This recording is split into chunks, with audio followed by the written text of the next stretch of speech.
Merci, Monsieur le Président. Je voulais à mon tour féliciter la rapporteure. Ajouter quand même, parce que la demande de 10% est bien sûr, de supplémentaire est bien sûr louable et elle correspond, il faut bien l'avoir en tête, elle correspond à cette nouvelle, je dirais, compétence, ou en tout cas à ces nouveaux objectifs concernant l'économie bleue. Mais il faut savoir que 10% pour l'économie bleue, en réalité, c'est très peu.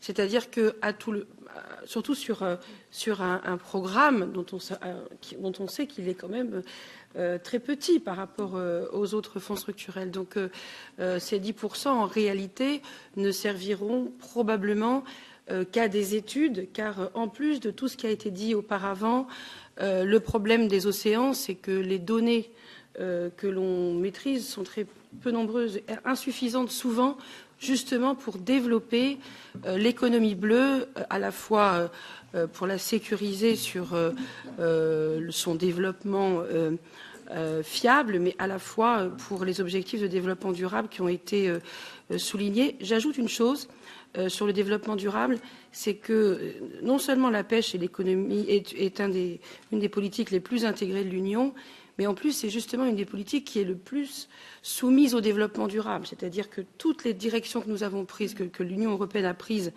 sur ce développement économique, justement, prend en compte à la fois le respect de la ressource et le respect des océans. Donc c'est vraiment une politique assez exemplaire qui mériterait mieux, honnêtement, budgétairement, que ce qu'elle a aujourd'hui. Mais bon, nous avons été raisonnables une fois de plus. Et je dirais même que c'est une fois de plus la démonstration qu'on nous soumet une nouvelle compétence et de nouveaux objectifs tout en réduisant le budget.